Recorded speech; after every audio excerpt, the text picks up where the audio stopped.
Hello, this is Miss Obermeyer, and this is digital photography class. So yesterday we learned how to add all of our adjustment layers together into what we call our workflow. So the workflow is the plan that we always follow so that we check all the different aspects of the photo, to make sure that it's looking the best it can.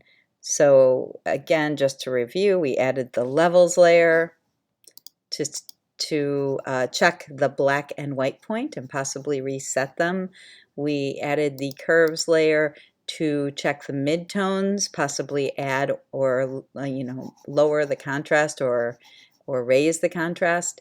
And we checked the color balance to see if there was any color shift. And then there was the optional black and white layer. If you like it better in black and white, you can leave it there. So all of these changes are called global changes.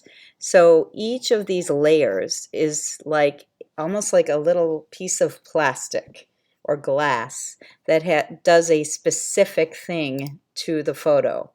Okay, so but it does it to the entire photo the same way.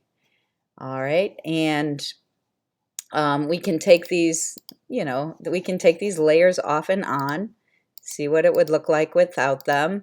Okay, now they also each come with something called a mask.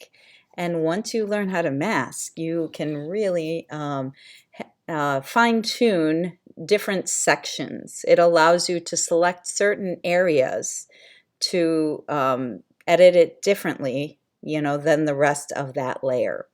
Okay, and it's really very simple to use once you learn the trick. Okay, so we are going to go ahead and start. If you don't already have a black and white layer on yours, add the black and white layer on top. Even if you want to eventually turn it in color, add the black and white layer on top. And we're going to do, so we're going to be, first of all, you have to make sure that you have selected the mask. Okay, all these little white rectangles are the masks. Okay, so for the black and white layer, we're going to click on that white rectangle, and you can see there is a dotted line then around the white rectangle. Now we have the mask selected. It will not work properly if you have the name over here selected. Okay, so now what we're going to do is go over to the toolbar and select the brush tool. All right. And with our brush, we want to select a soft round brush. So if you're on a hard brush, you can either bring the hardness down to 0, or you can select one of the softer brushes where the hardness is already set to 0 for you. Okay, as far as the size of the brush, I like to simply use the bracket tools to make the brush bigger or smaller, because then I can see exactly how big the brush is. So we'll talk about that again in a second. The other thing we need to do is look over here at the toolbar and go down to the color picker. We're going to select the color on top, double click on it to bring the color picker up, and we need to select black. All right, so black is what is going to work to cut through the layer to show the layers underneath, and I'll talk more about that in a second. Now I'm going to switch it to the other one on top and double click. The other color picker color is going to be white. Okay, and now I'm going to use the arrows here to switch black back to the top. Okay, so we want black on top, white below. All right, so now if you remember, if you look down at the keyboard, find the letter P. Do not click on the letter P, but just go to the right of the letter P. You're going to find the bracket tools, which allow you to make the right bracket allows you to make the brush bigger, and the left bracket makes it smaller. Okay, so I'm going to start out, with a medium-sized brush. Right now, this one's at about 50. Remember, it should be a soft edge brush. The blending mode should be on normal. Up here on the options bar, the opacity at 100 100%. Okay, we want it to be completely black, not, dark gray. We want the flow to be at 100% as well. Smoothing can be on 0. Okay, so now the idea here is we are going to be cutting through this black layer in certain spots, which will allow the color to show up. Okay, it's almost like you're painting with something that's dissolving this layer in that spot. Okay, so here I am starting. All I have to do is paint over the picture. Notice even though I have black selected on the color picker, the reason that red is showing up is because when I'm cutting through this mask, here I'll show you, it's allowing that red to show through. So again, it's like I'm painting with something that's dissolving this layer to allow the layer underneath to show. Now, it's a good idea to kind of zoom in, because when you don't have the picture very big, it's really easy to say, hey, it looks great.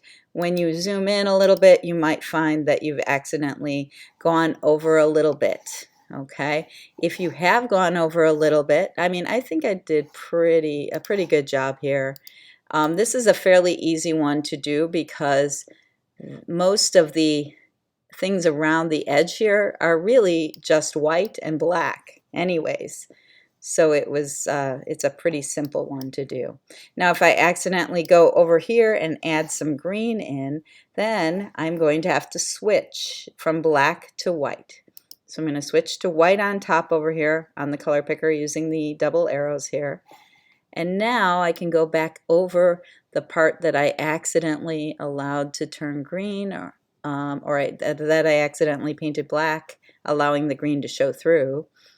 Okay, and now you can see it's back to the black and white layer. And I'm going to switch back to black and white. Sorry, back to black. Make sure I've got the entire sign in red. And you can see here there's a little black, circle, half circle there, and that is where I painted to cut through the layer. All right, so I'm going to go through and take a look at what else I would like to bring back. Make my brush smaller, and I'm going to bring back all of the red parts. Again, this is a very easy one to do because the color was not very saturated to begin with. In the original picture, there was a lot that looked like a black and white picture. Okay, so even if I go over the edge a little bit, the background sky is pretty much white and gray. All right, so we've got that. Let's see if there's any color in here. No, not seeing anything. Okay, so the next thing is maybe I want to bring back the skin tone.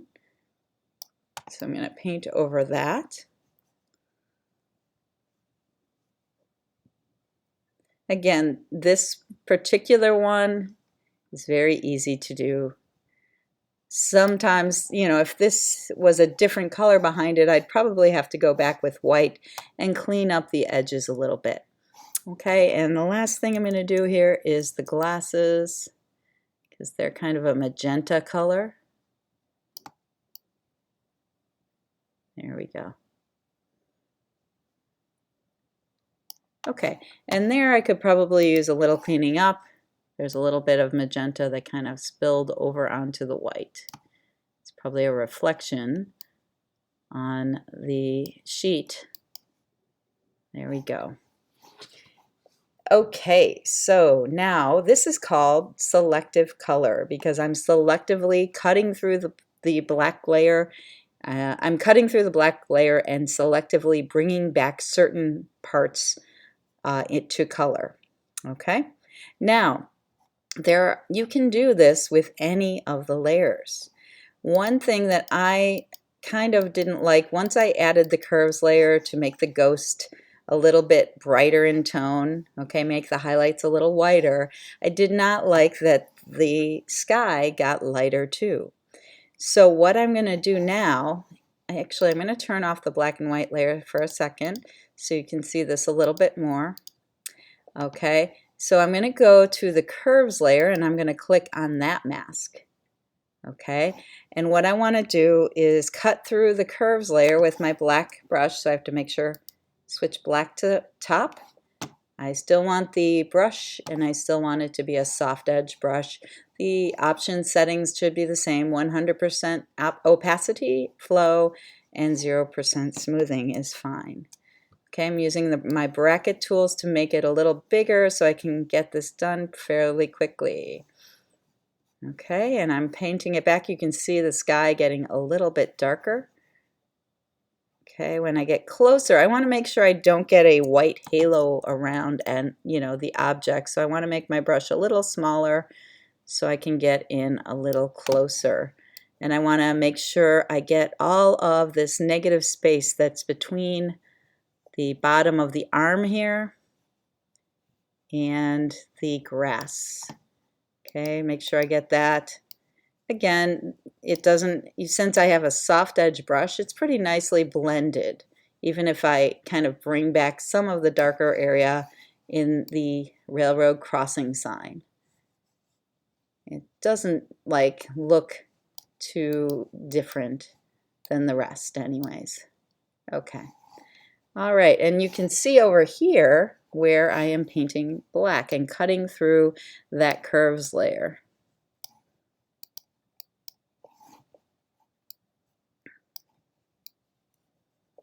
Okay, make my brush a little bigger again now that I'm done with all those little negative spaces. Okay, and there we go. So it's brought it back a little more. Okay, now I'm going to do, so here's what it looks like. So the curves layer is still making the sheet of the ghost nice and bright, giving the highlights, making the highlights stand out a little bit more. Okay, now I'm going to go into the levels layer, okay, and I want the sky to be really dark. So I'm going to go into the levels layer and bring back the really dark sky. Again, I want to make sure I'm not getting a halo around the edges of things. So I'm going to go back in close to the edge and carefully kind of paint around the ghost.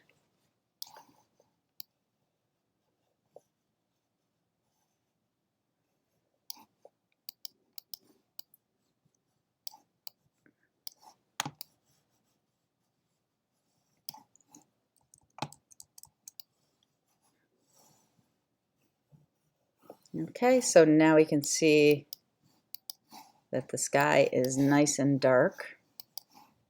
Okay, I'm going to go back in with my white paintbrush though and clean up the edges of certain things where I might have gone over a little bit. Well, right in here maybe. Here. Okay. All right. So now I can add the black and white layer on, and now I've got that nice dark sky. The ghost is looking, pretty ghostly, a little lighter in tone, kind of making it stand out more from the background. Okay. All right, so that is how you can do masking. This is how you use the mask that comes along with every single adjustment layer, so that the change does not have to be global. You can select certain parts that are not affected by that layer. Okay, be sure to save your work as a PSD so that you save all of the different layers, and I can check those out and make sure you've done that properly. Okay, and then of course to put it on Photopea, I'm sorry, not Photopea, on Teams, we will have to save it as a JPEG as well. Make sure you put it on 100%. You can make sure. Okay, push save. Okay, and then you can upload your results to the Teams page that is called masking practice. I want you to do 3 different masking pictures where you're practicing this. All right, good luck. Thank you. Bye.